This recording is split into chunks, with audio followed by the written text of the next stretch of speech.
नमस्कार दोस्तों, निकवी क्लासेज में आपका एक बार फिर से स्वागत है। दोस्तों, हमारी क्लासेज चल रही थी राजस्थान के कल्चर की, और राजस्थान के कल्चर में हमने संतों का टॉपिक पीछे कंप्लीट किया है। दोस्तों, वो आप हमारी प्लेलिस्ट में जाकर देख सकते हो। ये जो क्लासें आ रही हैं, ये सीईटी हो, चाहे पशु परीक्षक हो या राजस्थान पुलिस हो, इसमें सभी में सहायक होने वाली है।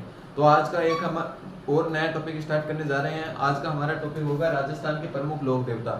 लोक देवताओं के बारे में, हर एक लोक देवता के बारे में हम विस्तार पूर्वक अध्ययन करेंगे कि कौन सा लोक देवता कहाँ किस क्षेत्र का प्रसिद्ध है और किस किस काम के लिए प्रसिद्ध है और कहाँ उन्होंने प्रसिद्धि प्राप्त की थी। इसके बारे में विस्तार पूर्वक अध्ययन करेंगे। इससे पहले हम अध्ययन करने से पहले चर्चा करेंगे कि पंचपीर क्या होते हैं। पंचपीरों के बारे में अध्ययन करेंगे। पहले हम जितने भी राजस्थान में 5 पंचपीर हुए हैं उसके बारे में विस्तार पूर्वक चर्चा करेंगे। फिर और जो लोक देवता है उनके बारे में चर्चा करेंगे। तो पहले तो पंचपीर का अर्थ समझते हैं कि पंचपीर क्या होते हैं। पंचपीर, यह आपसे कई बार पूछ लिया जाता है कि पंचपीर होते क्या हैं। तो पंचपीरों के बारे में बात करें, ऐसे देवता जिन्हें हिंदू और मुस्लिम दोनों लोग पूजते हैं उसे क्या बोला जाता है, पंचपीर बोले जाते हैं। तो लिखो दोस्तों, ऐसे देवता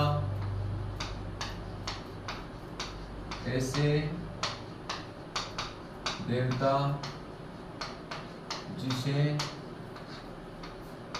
हिंदू व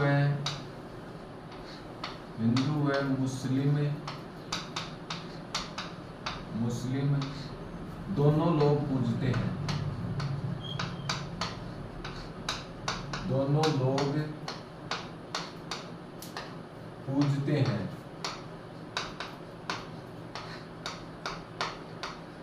ऐसे लोक देवता जिन्हें हिंदू भी समान रूप से पूजते हैं और उन्हें मुस्लिम भी पूजते हैं, तो वो कौन से लोक देवता कहलाते हैं, पंचपीर कहलाते हैं। तो बात करते हैं पंचपीरों में शामिल लोक देवता कौन कौन से हैं।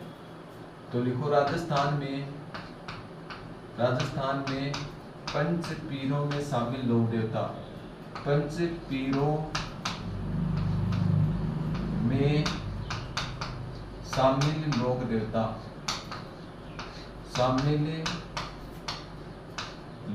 देवता, बात करते हैं पहले लोक देवता जो पंचपीर में शामिल है, कौन सा है, पाबूजी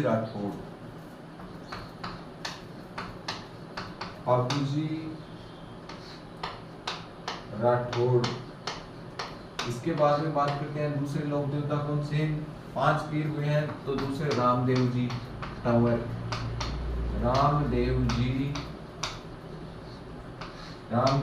तंवर। तीसरे लोक देवता की बात करते हैं गुग्गा जी चौहान।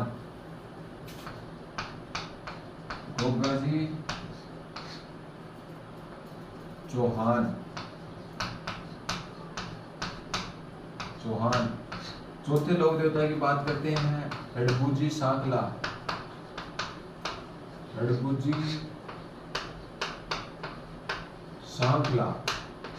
और 5वें जो लोक देवता हैं जो पंचपीरों में शामिल है वो कौन से हैं, मंगलिया मेहाजी। तो 5वें लोक देवता मंगलिया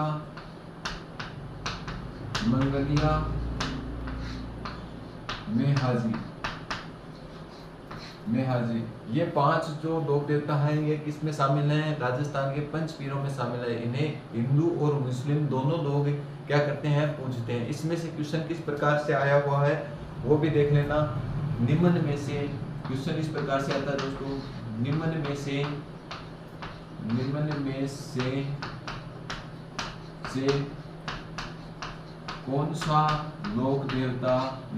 से कौन सा लोक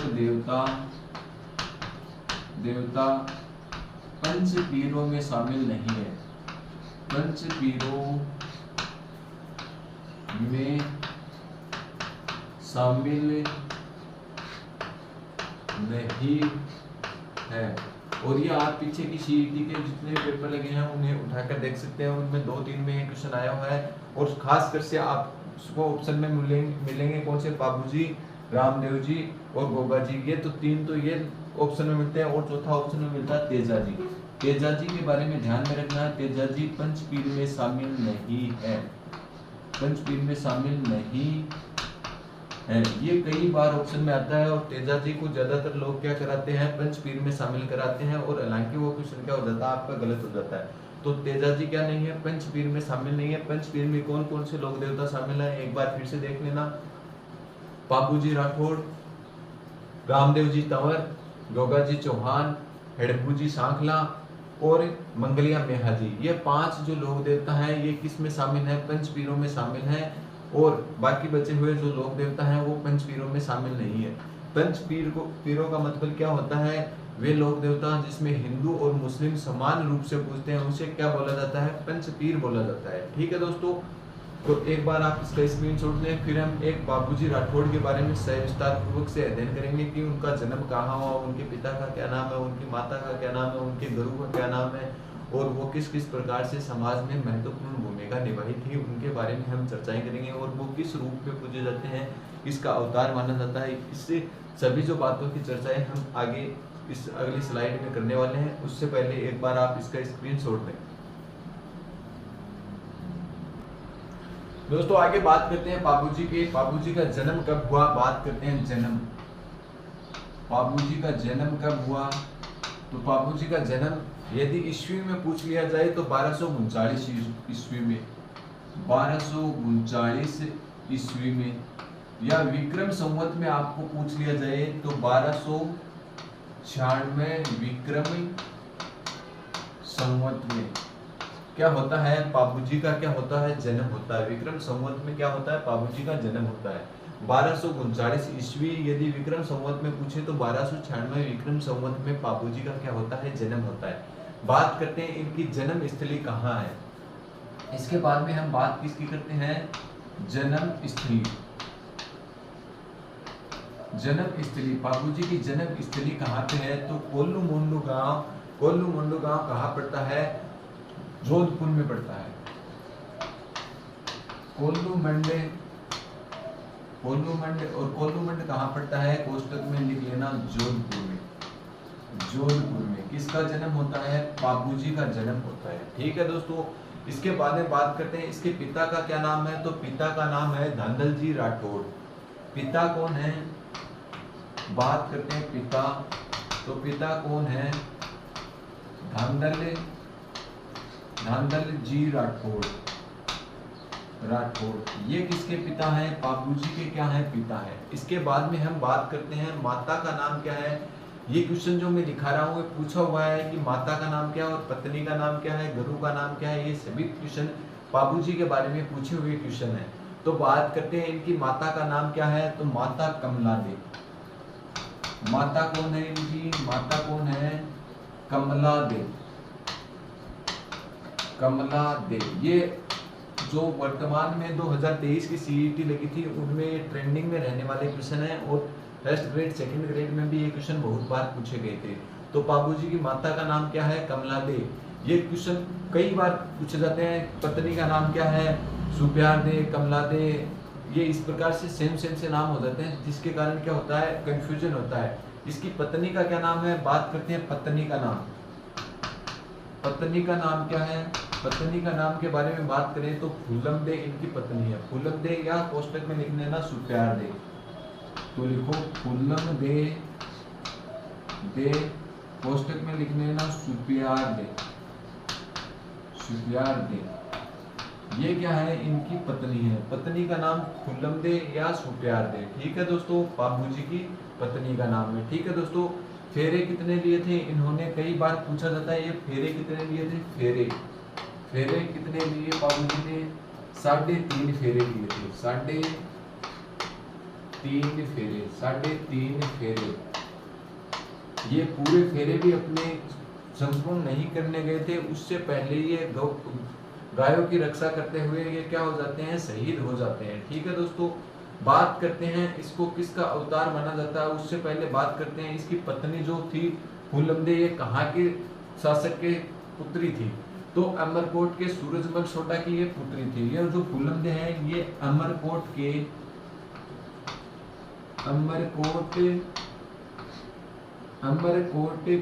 सूरजमल सोटा की पुत्री थी।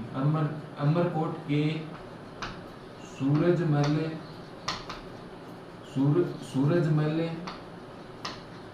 सूरजमल सोडा की पुत्री, सोडा की पुत्री।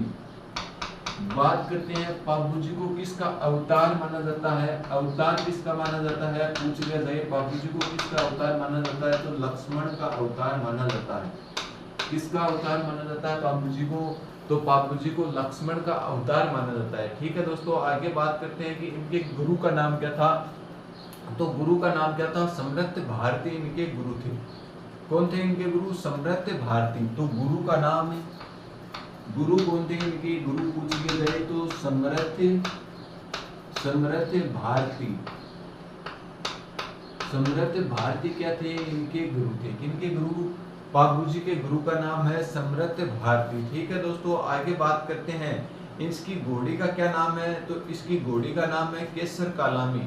क्योंकि ये घोड़ियों के जो नाम है ये भी कई बार पूछे हुए क्वेश्चन है। घोड़ी का नाम, घोड़ी का नाम, घोड़ी का नाम क्या है, तो दोस्तों आपसे पूछ लिया जाए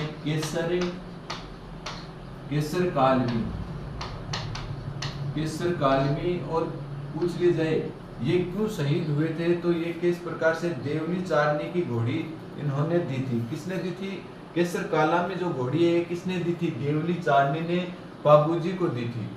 किसने दी थी, आपसे कई बार क्वेश्चन, केसर काला में घोड़ी किसने दी थी, देवली चारनी ने, देवली चारनी ने दी। बाबूजी को एक घोड़ी पूछ ली जाए तो किसने दी थी, देवली चारनी ने दी थी। और उन्हीं की गायों को छुटाने के लिए ये क्या हुए थे, शहीद हुए थे। आगे बात करेंगे। प्रतीक चिन्ह क्या है, इसका प्रतीक चिन्ह आपसे पूछ लिया जाए कि प्रतीक चिन्ह क्या है, तो नीचे लिखो प्रतीक चिन्ह। प्रतीक चिन्ह क्या है, प्रतीक चिन्ह आपसे पूछ लिया जाए तो क्या है,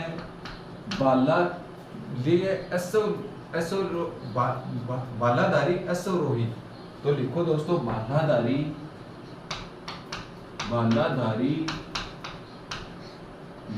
अश्वरोही,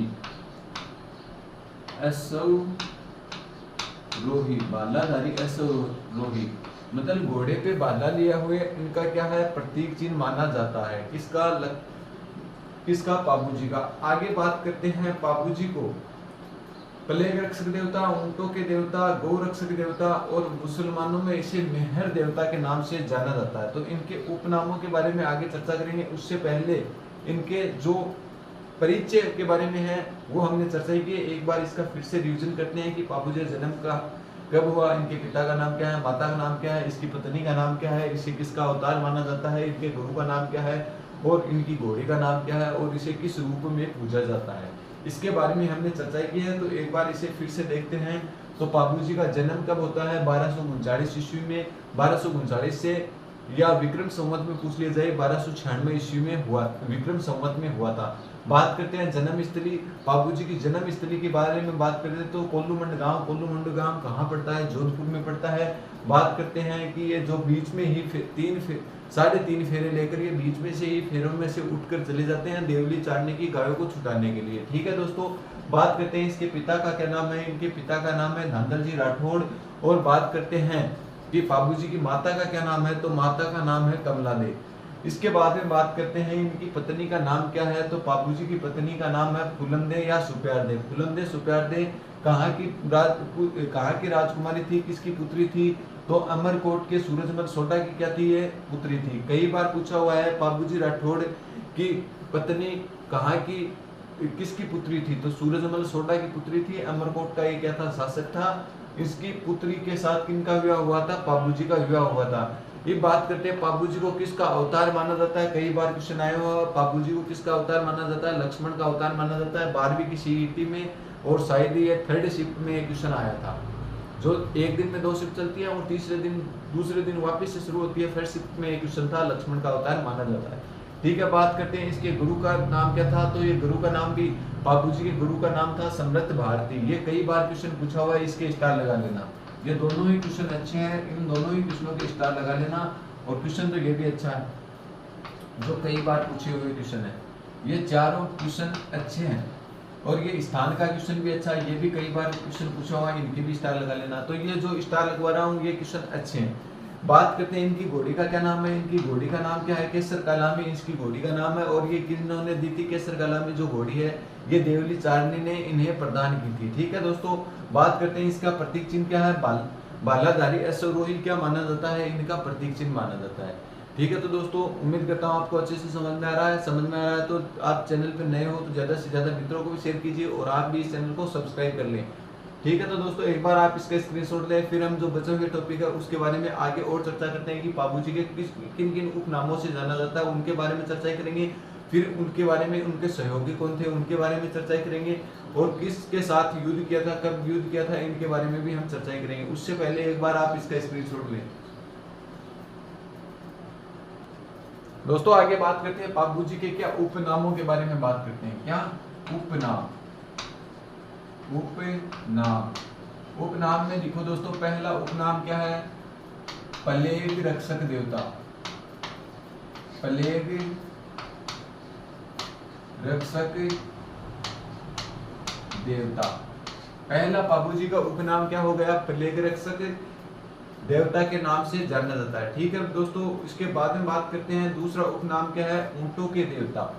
इसके आगे इन्वर्टेड कोमा लगा के ऊंटों के देवता, ऊंटों के देवता। ऊंटों के देवता क्यों कहा जाता है, क्योंकि मारवाड़ में ऊंट लाने का श्रेय किसे जाता है, बाबूजी को ही जाता है। तो ऊंटों के देवता किसे कहा जाता है, बाबूजी को कहा जाता है। ठीक है दोस्तों, इसके बाद में इन्होंने क्या की थी, गौ रक्षा करने का काम किया था। देवली चारनी की जो गायों को छुटाकर मेरे से छुटाकर लेते हैं, डेचू ग्राम से ये छुटाकर लाते हैं, तो इन्हें किस देवता के नाम से जाना जाता है, गौ रक्षक देवता। गौ रक्षक देवता। इसके बाद में आगे बात करते हैं, इन्हें क्या कहा जाता है, मेहर कहा जाता है। मेहर देवता किसमें कहा जाता है, मुसलमानों के पीर के रूप में कहा जाता है। मेहर, मेहर के नाम से किन्हें जाना जाता है, तो बाबूजी को क्यों जाना जाता है, मुस्लिम पीर के नाम से जाना जाता है। मुस्लिम पीर के नाम से, मुस्लिम पीर के नाम से भी जाना जाता है। तो मुस्लिम पीर के नाम से किन्हें जाना जाता है, जिसे क्या कहते हैं, मेहर कहते हैं, और बाबूजी को जाना जाता है।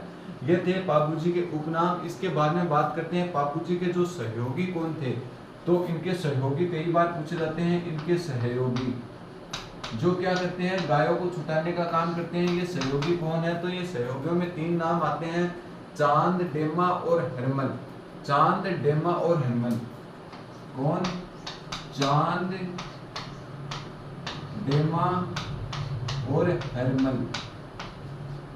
ये क्या है, 3 ऐसे व्यक्ति हैं जिन्होंने क्या किया था, बाबूजी जब गायों को छुटाने के लिए जाते हैं तो उनका सहयोग करने का काम किया था। इन्होंने युद्ध किया। कहाँ युद्ध किया, तो डेचू ग्राम, सॉरी दोस्तों, डेचू गांव। और डेचू गांव कहाँ पड़ता है, आपसे पूछ लिया जाए कहाँ है, तो कहाँ है, जोधपुर में। कहाँ है, जोधपुर में। बात करते हैं ये युद्ध कब हुआ, आपसे पूछ लिया जाए कब हुआ, तो 1276 ईस्वी में हुआ। आपसे पूछ लिया जाए कि ये युद्ध हुआ तो कब हुआ, तो 1276 ईस्वी में इन्होंने युद्ध लड़ा था, 1276 ईस्वी में। ठीक है दोस्तों, इसके बाद में बात करते हैं कारण क्या था, तो जिंदावर खिंची देवली चारनियों को गायों को लेकर चला गया था। कारण क्या थे युद्ध करने के कारण, आपसे पूछ लिया जाए कि युद्ध करने का कारण क्या था, तो लिखो दोस्तों, जिंदावर खिंची,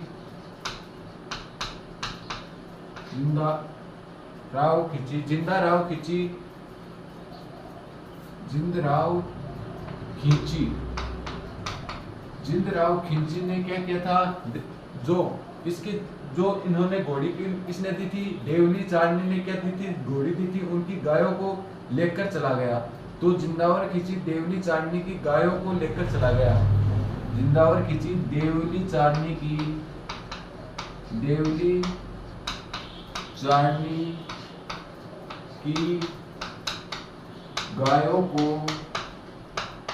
गायों को लेकर चला गया। इस कारण क्या करते हैं बाबूजी, ये युद्ध करने का काम करते हैं। तो आपसे पूछ लिया जाए देचू गांव कहाँ पर था, जोधपुर में। 1276 में क्या किया था, युद्ध किया था, किसने किया था, पापूजी ने किया था, और करने के कारण क्या थे, मैंने बता दिया। जिंदावर खिंची, देवली चारने की गायों को लेकर चला गया था, इसलिए इन्होंने युद्ध करना पड़ा। मध्यस्थता किसने की थी, तो ये जिंदावर खिंची कहाँ के थे, आपसे पूछ लिया जाए तो जिंदावर खिंची कहाँ के थे, मैंने बता दिया आपको। जिंदावर खिंची जायल गांव, आपसे पूछ लिया जाए ये है कहाँ के, जायल गांव नागौर के। जायल गांव, और जायल गांव कहाँ पड़ता है, नागौर में पड़ता है, ये नागौर के थे, जायल गांव नागौर के। ठीक है दोस्तों, ये था जिंदावर खिंची के बारे में। बाद में आगे बात करते हैं, ये क्या थे, पापूजी के क्या थे, बहनोई थे। संबंध पूछ लिया जाए, पापूजी के बहनोई, पापूजी के बहनोई, और पापूजी की इस युद्ध में क्या हो जाती है, मृत्यु हो जाती है, और इनकी पत्नी क्या हो जाती है, पत्नी कौन थी, फुल्लमदे क्या होती है, सती होती है। तो इस युद्ध में लिखो दोस्तों, इस युद्ध में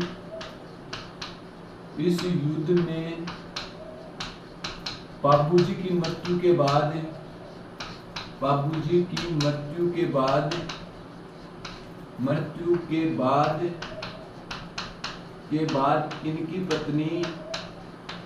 इनकी पत्नी कौन है, इनकी पत्नी फुल्लमदे सती होती है,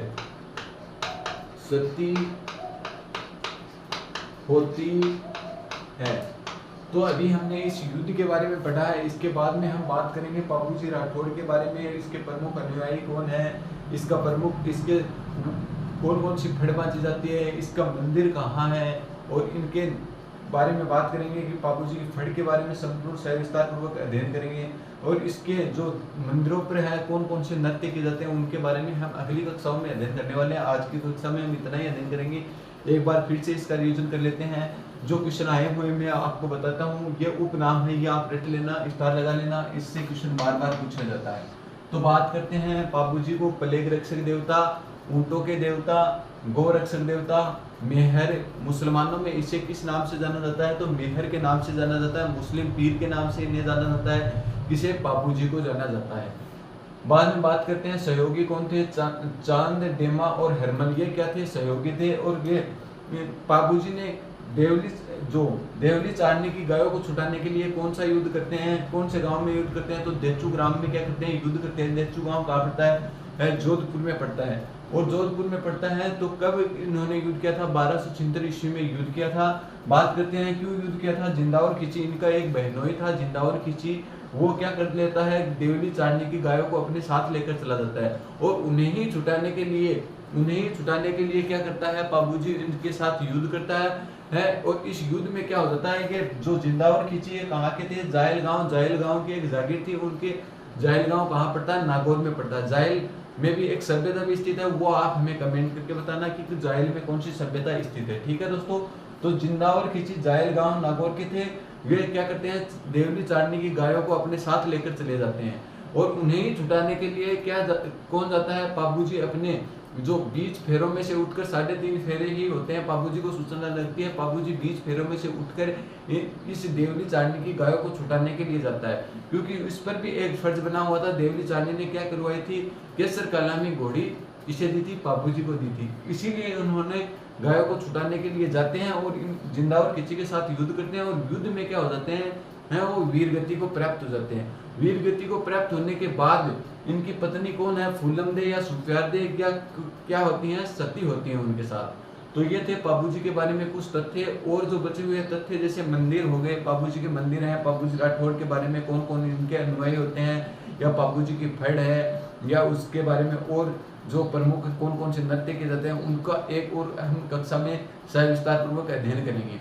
तो दोस्तों आज की कक्षा में इतना ही। यदि आप चैनल पर नए हो तो ज़्यादा से ज़्यादा मित्रों को भी शेयर कीजिए, और आप भी इस चैनल को सब्सक्राइब कर लें, ताकि आगामी आने वाली भर्तियों के नोटिफिकेशन व इन कक्षाओं के नोटिफिकेशन आप तक जल्द से जल्द पहुँच सकें। दोस्तों यदि आपको फिर भी कहीं पर भी दिक्कत हो रही है तो आप हमें कमेंट करके बता सकते हो, आपका सॉल्यूशन हम तुरंत प्रभाव के साथ देंगे। तो दोस्तों आज की कक्षा में इतना ही। यदि चैनल पर नए हो तो ज़्यादा से ज़्यादा मित्रों को शेयर करो, और आपका कमेंट ही हमारे लिए मोटिवेशन का काम करता है, तो आप कमेंट जरूर किया करो ताकि हमें भी पता चल सके कि आप आगे आने वाली कक्षाओं में क्या क्या सुधार और करने हैं। तो ठीक है दोस्तों, मिलते हैं अगली कक्षा में।